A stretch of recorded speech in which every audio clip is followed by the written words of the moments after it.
तो चलिए आज का क्लास शुरू करते हैं। एक्चुअली क्या है, काफी सारे दिनों से बहुत सारे स्टूडेंट्सों की डिमांड आ रही थी कि सर यूपी पीसीएस,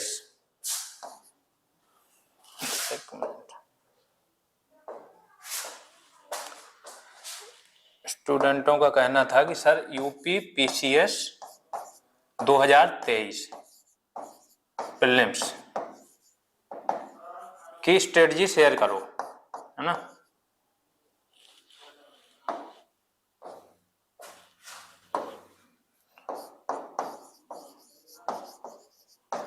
स्ट्रेटजी लोग बाग मांग रहे थे, तो मैंने पहले ही बोल रखा था कि इस पे एक डिटेल वीडियो आएगा, थोड़ा सा मुझे फ्री होने दो।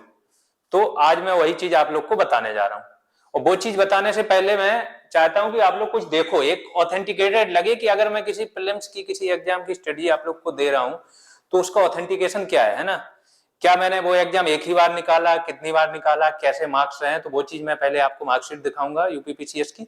इसके बाद फिर एक रिसोर्स लिस्ट बताऊंगा, क्या पढ़ना है क्या नहीं पढ़ना है ये बता दूंगा, ये तो स्टैंडर्ड बताऊंगा, फिर मैंने क्या चीज फॉलो की वो बताऊंगा। तो चलिए शुरू करते हैं।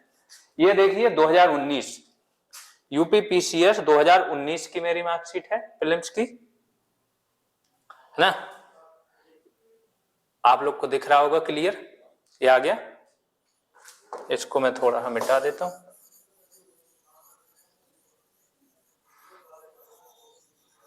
ये है 2019 की मार्कशीट, ये रोल नंबर है। जो चीजें आप लोग के काम की नहीं वो मैंने हाइड कर दी हैं। आगे आ जाते हैं।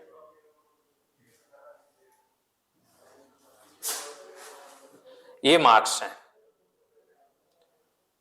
मार्क्स क्लियर दिख रहे होंगे, नहीं दिख रहे हो, नहीं दिख रहे होंगे तो मैं बोल के बता देता हूं, वैसे तो दिख रहे हैं। तो ये देखिए मैक्सिमम मार्क्स 200 मार्क्स का ये पेपर था। 132 जीएस में मार्क्स आए हैं 132। 2019 का पेपर है, one of the toughest paper था अब तक का यूपीपीसीएस का, क्योंकि 2018 में आपकी क्या हुई थी, नेगेटिव मार्किंग इंट्रोड्यूस हुई थी, और 2019 में पहली बार पैटर्न चेंज हुआ था। जो क्वेश्चन पूछने की जो डेप्थ हुई थी ना, वो पहली बार इतनी डेप्थ में जाके यूपीपीसीएस ने क्वेश्चन पूछे थे। तो यहाँ पे 132 मार्क्स आए थे मेरे 2019 में। सी सेट में 58 ही मार्क्स आए थे, इसका मतलब सी सेट में रह गया था, इस वजह से सिलेक्शन नहीं हुआ था। और इस टाइम पे कट ऑफ गया था 117 मार्क्स, कोई भी जाके चेक कर लेगा, कट ऑफ उस साल का दे दिया यूपीपीसीएस ने। 117 मार्क्स मतलब 15 मार्क्स ज्यादा होने के बाद भी सिलेक्शन नहीं हुआ था। तो रीजन क्या रहा था, रीजन रहा था कि मैंने सी सेट में सिर्फ मैथ, रीजनिंग और comprehension,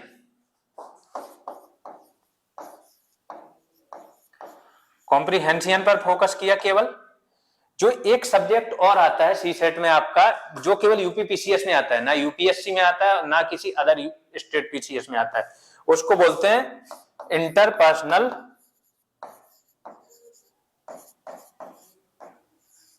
skill and communication skill.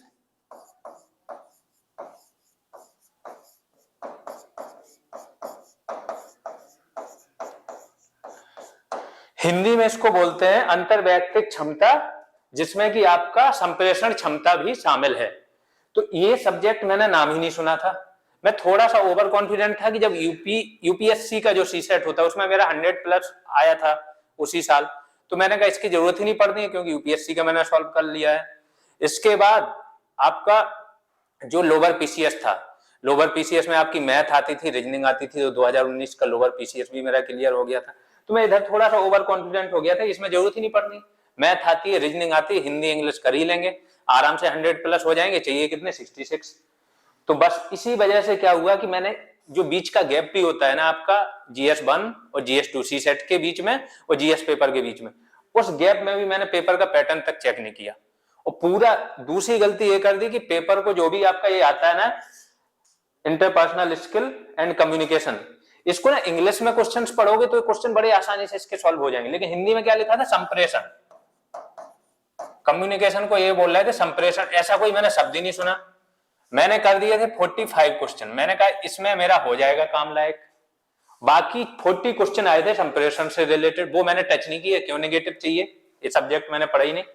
हुआ क्या, इसमें तुम्हारा एक पैरा गलत कर दिया उन्होंने हिंदी का, और हिंदी का जैसे ही एक पैरा गलत किया मैं आ गया कट ऑफ से नीचे।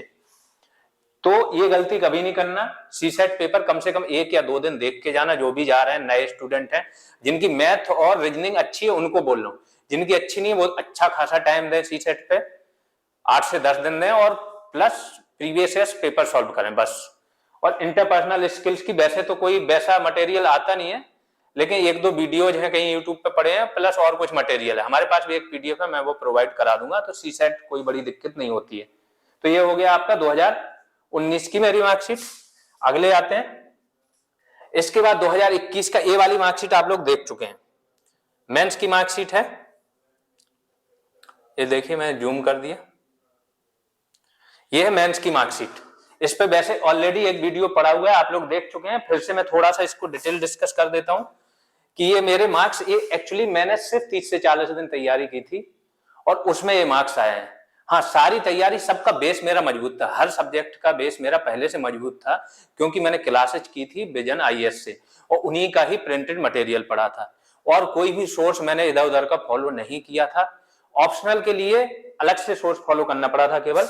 तो यहाँ पे आपका सब्जेक्ट बताई दिए, हिंदी के मार्क्स हैं, ऐसे के ये मार्क्सिट पढ़िए तो आप लोग देख चुके, मैं तो बस एक हल्का सा बता दे रहा हूं कि ये है हमारे हिस्ट्री के मार्क्स। जीएस 1 हिस्ट्री का ऑप्शनल 1, फर्स्ट पेपर में हिस्ट्री के आए थे 1110 और सेकंड में आए थे 107। इसमें सिर्फ 2 क्वेश्चन ऐसे थे जो मुझे लगा कि मैंने नहीं पढ़े। एक आया था आपका लोकार्नो समझौता, जो था मेरे उसमें नोट में, लेकिन मैंने नहीं पढ़ा, किसी वजह से स्किप हो गया था। एक आया था 1948 का काल, क्रांतियों का काल था, ऐसे करके बहुत सारी क्रांति हुई थी, तो मुझे 1-2 क्रांति तो पता थी 1948 के काल की, तो वहां पे थोड़ा सा बिलअप करना पड़ा था। बाकी सारे क्वेश्चंस मुझे आ रहे थे, मुझे लगता है वो 2 क्वेश्चन और आ जाते तो 240 हो जाता टोटल, और ये one of the highest marks होते हैं हिस्ट्री में। तो हिस्ट्री में अच्छे खासे मार्क्स मिल जाते हैं यूपीपीसीएस में, हिस्ट्री ऑप्शनल। अगले पे आते हैं, ये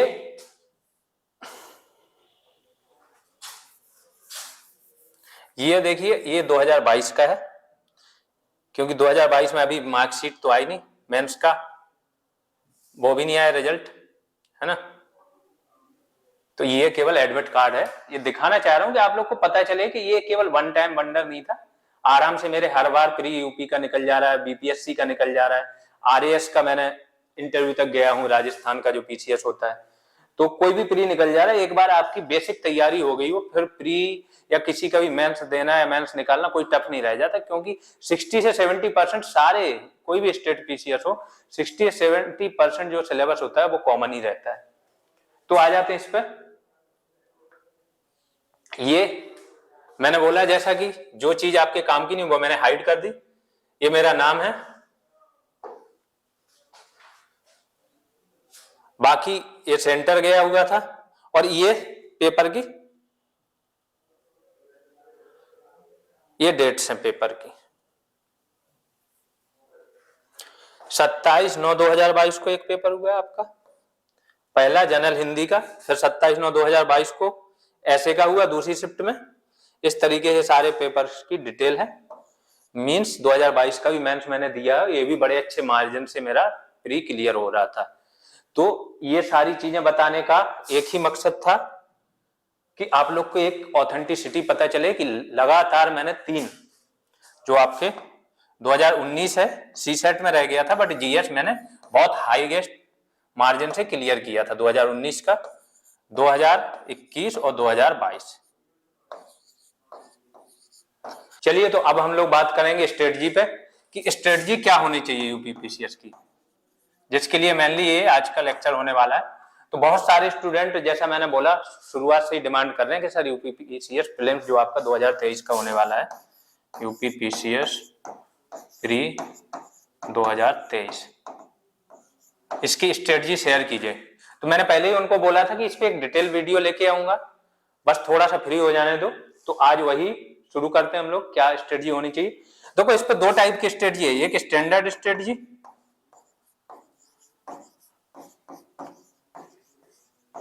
और दूसरी होनी चाहिए आपकी, दूसरी जो मैंने अपनाई थी, है ना, मेरी खुद की स्ट्रेटजी। दोनों पे मैं बात करूंगा, जो आप लोग को सही लगे वो फॉलो कर लीजिएगा। तो चलिए, शुरू करते हैं। पहली स्टैंडर्ड स्ट्रेटजी आपकी क्या बोलती है कि यूपी पीसीएस हो गया आपका, चाहे यूपीएससी हो गया, दोनों का सिलेबस ऑलमोस्ट सेम है।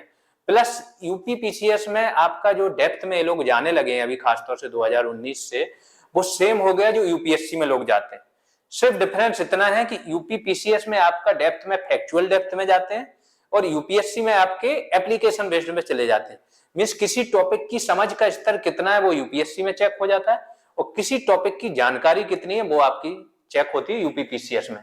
तो अभी हम लोग यूपी पीसीएस की बात कर रहे हैं, तो हर सब्जेक्ट के लिए आपको एक स्टैंडर्ड टेक्स्ट बुक तो चाहिए ही चाहिए जो आपको इन डेप्थ जानकारी दे।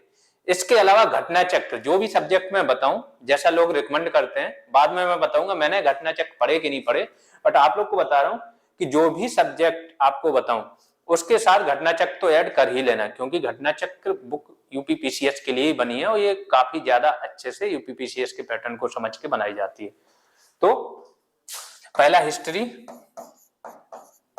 हिस्ट्री के लिए बुक बताए दे रहा हूं। 3 पार्ट है इसके।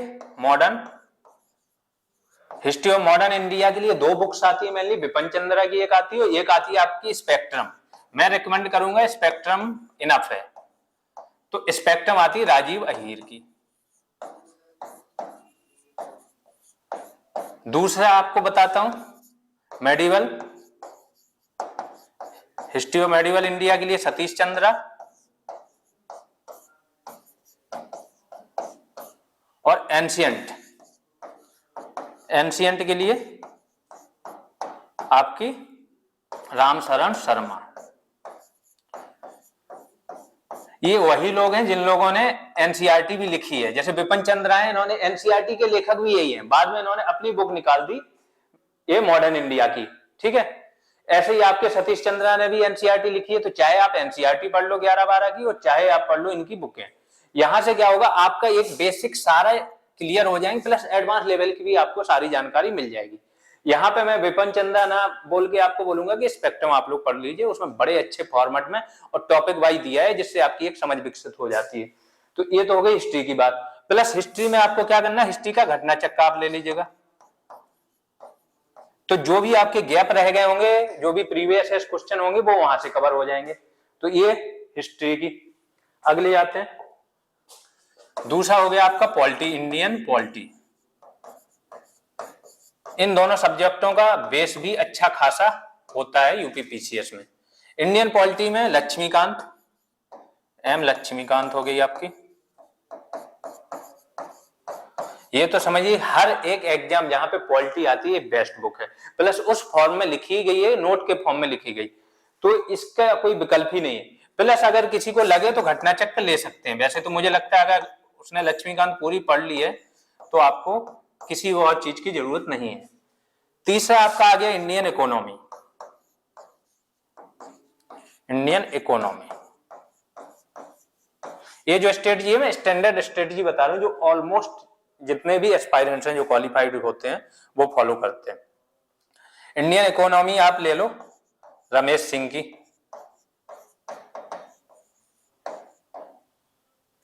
प्लस घटना चक्र, हर चीज में घटना चक्र तो आप लोग जोड़ लीजिएगा। घटना चक्र, ज्योग्राफी,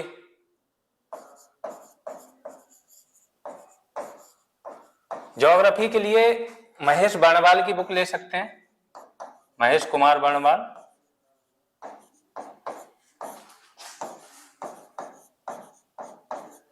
प्लस घटना चक्र।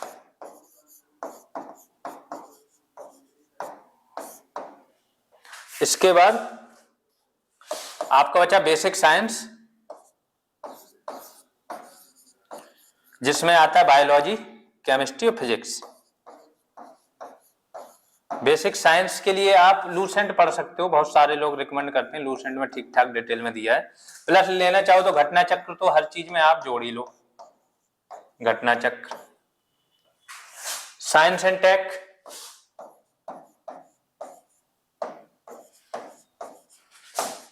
इसके लिए मैं बोलूंगा घटना चक्र इनफ हो जाएगा। जब घटना चक्र प्लस करंट की कोई मैगजीन, करंट से रिलेटेड क्वेश्चन आ जाते हैं। इकोनॉमी में भी आपका रमेश सिंह आप लोगे, ठीक है अपनी जगह।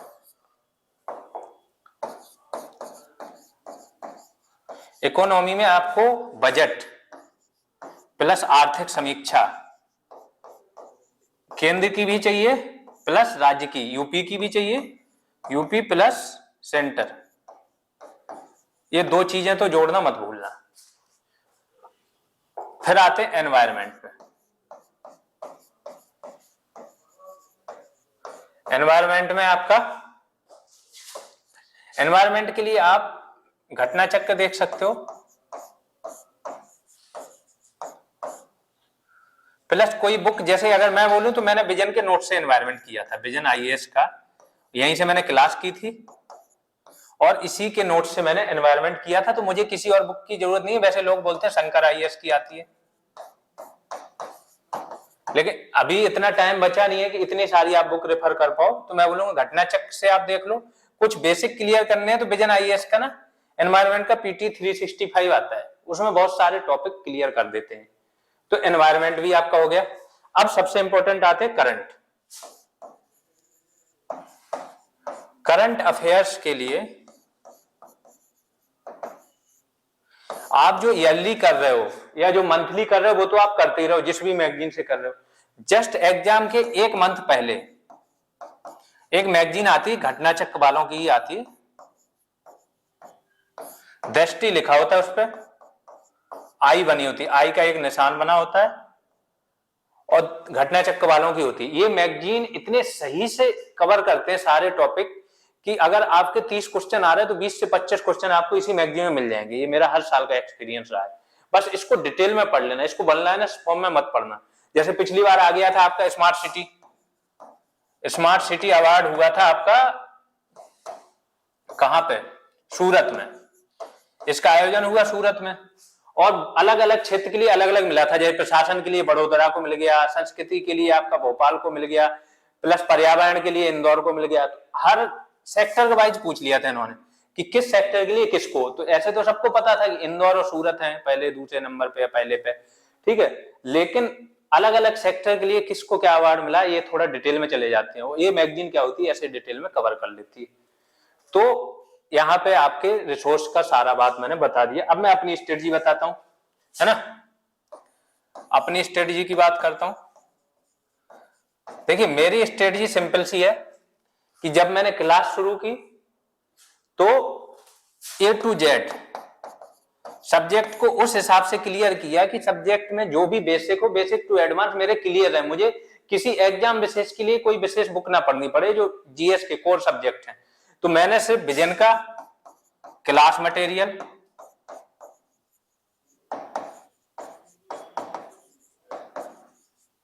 प्लस उनके प्रिंटेड नोट्स, विजन के जो प्रिंटेड नोट्स होते हैं वो समझ लीजिए 4-5 बुकों का सार होता है। 4-5 बुकों से वो लोग पूरा अच्छे करके बनाते हैं।